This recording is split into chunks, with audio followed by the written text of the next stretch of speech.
Okay, 3.2 differentiability. So sometimes the derivative does not exist, and these are the 4 circumstances where that occurs. If the graph of the function is a corner, has a corner, so like right here, this is the corner. So at x equals 0, this function will not be differentiable. Number 2, a cusp. This right here is the cusp. So at x equals 0, it is not differentiable. Number 3, whenever there's a vertical tangent, which is equivalent to saying a point where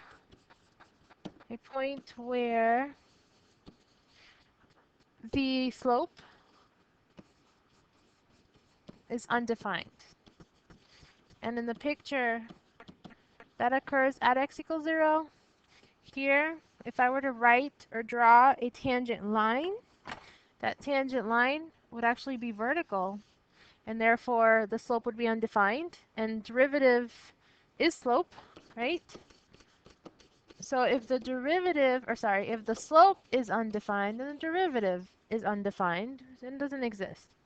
And then lastly, number 4, this is a jump discontinuity. Anywhere there is a discontinuity, the slope will, or the derivative will not exist. The slope will not exist. Okay. Example 1, determine where the following functions are not differentiable and why. So for A, I see that at x equals 0, right here, there is a jump discontinuity. So it is not differentiable, and the reason why is because of the jump discontinuity.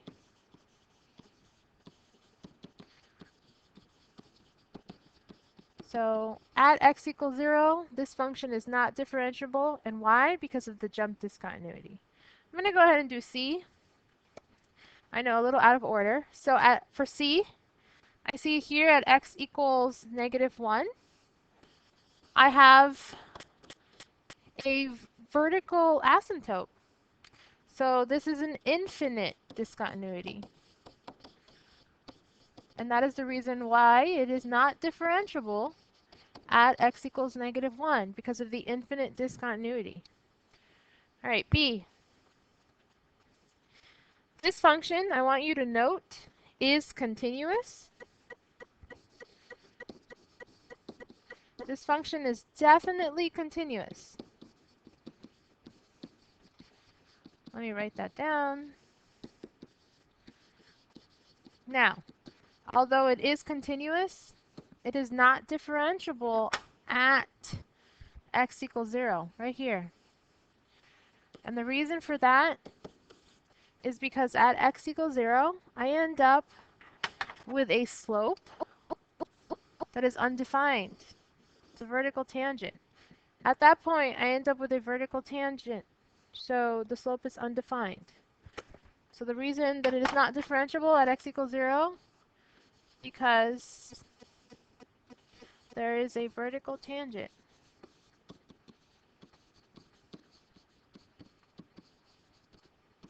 Or you can just say because the slope at x equals 0 is undefined. D.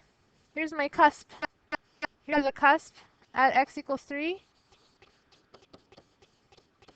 And the reason why is because there is a cusp. So at x equals 3, this function is not differentiable. I cannot find the derivative at x equals 3. All right, next. Example 3, the graph of a function over a closed interval D is given. At what domain points does the function appear to be? I. In your workbook or your textbook, it's going to be A, B, and C, but I didn't want to confuse the examples A, B with A, B, and C, so I used the little Roman numeral I, and then, you know, this one's 2 and this one's 3, Roman numeral 3. Anyway, so for the first one, I have to answer where is this function or these functions, where are they differentiable? So I'm going to use intervals. Domain means the x values. Range means the y. Here we're just doing domain. Part 2 says, where does the function appear to be continuous but not differentiable? Because it can be continuous and not have a derivative at some point. And then 3 says neither continuous nor differentiable. So are there any points or any x values where these graphs are not continuous and not differentiable at the same time? So A, and your homework problems will look a little bit like this. Let me make this smaller, a tad bit. Okay, so A, here is my domain. This function only goes from -2 to 3, like it says in the domain. Great, fine. Peachy. I have to answer these 3 questions. So where is this function differentiable? Well, this is a continuous function. There aren't any cusps. There aren't any discontinuities, no vertical tangents, no corners. So this function is going to be differentiable everywhere that it exists. So from -2 all the way to 3. Part 2, continuous but not differentiable. Well, this function is continuous and it's differentiable everywhere, so there aren't any points where it is not differentiable, so none. Part 3, I need to find a place or places where this function is neither continuous nor differentiable. Well, it's continuous everywhere and it's differentiable everywhere, so there aren't any points where it's neither one of the two. Okay, B. So part 1, differentiable. Part 2 is continuous but not different. Okay, so part 1, where is this function differentiable? So I see a problem at x equals 0 right here. I have a discontinuity. So it is differentiable from -2 all the way through up to 3, but not at 3. So -2 to 3, open parentheses, right? If you're not familiar, a bracket means included. So -2 is included in the locations where this function is differentiable. A parentheses means not included. So I'm not including 3, but I know I have to go up to 3, just not include 3. All right, so that's one piece.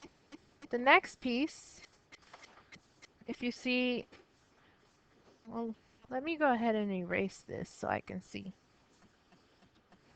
So from 0 all the way through to right here, I encounter a problem. So next would be from 0 all the way to 2, but I'm not going to include 2. And then finally, I start up back up 2, and I can head all the way to 3. So I'm not including 2, but I'm going to include 3. So those are the places where this function is differentiable. Now I need to figure out for part 2 where it's continuous but not differentiable. And it so happens that part 1 and part 2 are actually the same answers. Everywhere that this function was continuous is going to be the same place where it was differentiable, and vice versa. Okay, part 3, neither continuous nor differentiable. I need to find the x values where I have the issues, basically. So if you remember, at x equals 0, there is a jump discontinuity, and at x equals 2, there is a point discontinuity or removable discontinuity. Okay, computing a numerical derivative. I'm going to show you how to do the derivative on the calculator. That doesn't mean you always get to do it this way. So on the calculator, there's a button called Math. Up comes a screen, a menu, and then you're going to hit number 8. You can scroll down to 8 and hit enter, or you can just hit the number 8. And it's like NDERIV, I believe. So example 3 and 4, we're going to find the derivatives. We're not going to use the long way. We're going to use the calculator way. but you don't always get to use this way, so don't rely on it too much. I have my own calculator. So you go to Math, just this button right here. Oh, Math. Hold on a second. Okay, Math. Like I said, number 8 and derive, or just hit the number 8. And then this is what you get to see. So for number 3, it says compute the numerical derivative of x cubed. So in that first little box, it should be empty. But I guess I hit 8 too many times. So let me just clear that out. Math 8. Okay, it keeps putting a P. Why is it doing that? Your calculator should not be doing that. Math.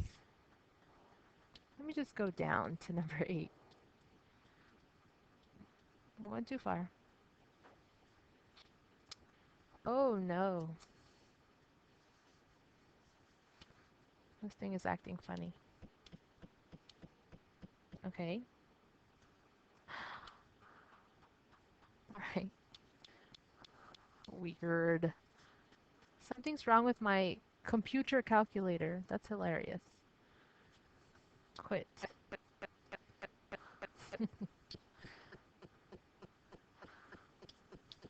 Okay, I think I got it to work with me here. I don't know what's wrong with it. It just downloaded it, but whatever. Anyway, so this is what you should get. So example 3, we're taking the derivative of x. So it's going to be d over dx. And then in the parentheses, you're going to actually put the function that you're deriving. So for example 3, it's x cubed. So here's the x button. As you can see on the left, there are steps, the buttons I'm hitting. So x cubed. So I can use the little caret or chevron, whatever you want to call it, and then 3. So there's my x cubed. Now I'm going to move over to the end. That little box is what is the value of x. And the value of x in example 3 is 2. And that's it. That will get me the derivative of x cubed at x equals 2. And then hit enter. And as you can see, the calculator is not perfect. The answer is 12. It's showing 12.00001. But we're going to use 12. So for number 3, the derivative of my function at x equals 2 is 12. So example 4, you're going to do the same thing. Compute the numerical derivative. This is a whole entire function at x equals 3. So we're going to put it into the calculator. So math, let's see if it wants to cooperate with me this time. 8. Okay, it's not having a hissy fit. I'm going to go ahead and clear all of these steps so you can see what I do. Okay, so again, x. And then my really long equation, which is 2 times x to the 5th power. I'm going to move over 1 so I don't end up putting the rest of the equation as the exponent. Minus 3x and then minus 5. There's my function, and then I'm going to move over to the little x there, and then my value of x is 3. And so now I'm done. I hit enter, and that is 807.00018. So 807. Remember, calculators are not perfect. So f of 3 is 807. All right, really important. Differentiability implies continuity.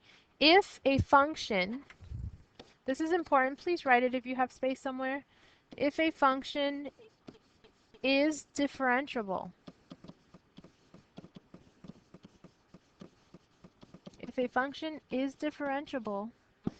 then it is automatically continuous. If it has a derivative, then that function is continuous. Because if it was not continuous, then we couldn't have a derivative. Okay, now, the reverse of this, the converse, if you remember geometry, is not true. If I have a function, if a function is continuous, that does not mean that it has a derivative. Okay? It is not necessarily differentiable. Just because it's continuous, just because it's continuous doesn't mean it has a derivative, that it is differentiable. You do need to know these two important pieces of information. This is true. If a function is continuous, does not mean it is differentiable. Continuity does not equal differentiability, but differentiability does equal continuity. All right, now knowing that, here we have to determine whether the function is differentiable at x equals 2. Okay, you're going to use your calculator to find the numeric derivatives. I'm going to let you do that. In order for a function to be differentiable, it has to be continuous. We should know how to check for continuity. The limits should be equal, and if I plug in 2 into whichever part of the piecewise function it actually goes into, it should equal the limit, right? The continuity, the 3 requirements. So let me plug in 2. This will be my left, this will be my right, right? These are limits. So if I plug it into the left, I get 2 squared plus 1, which is 5. If I plug it into the right, I get 4 times 2 minus 3, which is 5. Oh, look at that. My limit as x approaches 2 of this function is 5. So this function is continuous.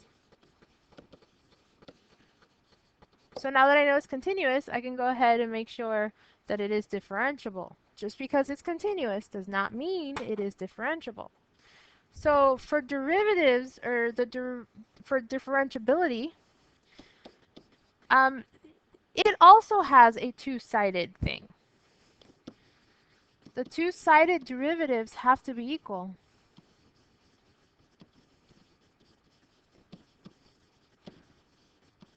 Let me write all this down. So with your calculator, you're going to find the derivative of the left side, plug in a 2, and you're going to find the derivative, oh, well actually, you're going to plug in the 2 for both the left and the right. So for the left, if you do your numeric derivative on the calculator, once you plug in x squared plus 1, and then for x equals 2, you plug that in, and you should get 4. Then you're going to do the right, which is this. You're going to plug in 4x minus 3 for x equals 2. That's the derivative, and you get 4. And then, as you can see, they're the same. So this function is differentiable. First, I have to make sure that it is continuous, because it does at least have to be continuous in order to be differentiable. And then I want to compare my derivatives. All right, so the next problem is exactly the same. All right, so same thing. I have a function here. This is the left. This is the right. Let me make sure that my derivative, or sorry, my limits exist and they're continuous. It's a continuous function. So let's see. If I plug in, what am I plugging in? 2. So 1/2 times 2 plus 1. So that's 2, right? Oh, wait, no. I don't know how to math. That's, oh no, it is 2. I'm on crack. Okay, good. And then I plug in 2 to the other one. So that's 2 times 2, that's the square root of 4, which is 2. Oh, yay! Whoop-de-doo! Continuous. Because my limits are the same. Okay, so continuous. Now let me make sure with the differentiability. Differentiable? Differentiable? Am I spelling right? Okay. Is it differentiable? So you're going to do this on the calculator because we don't know how to do the shortcut yet. And we're going to figure this out. Okay, so plug into your calculator your derivatives, or your functions, sorry. And for the left, you'll plug in 1/2. Let's see, let me get this. You're going to plug in 1/2 plus 1, or 1/2 x plus 1 at x equals 2, and you're going to get an answer. And it'll most likely be 0.5. Ignore the extra zeros if there are any. And then you're going to plug in the right side into your calculator, find the derivative of that, and you should also get 0.5. So then you're like, okay, my two-sided derivatives from the left and from the right, they're equal. So this function is differentiable.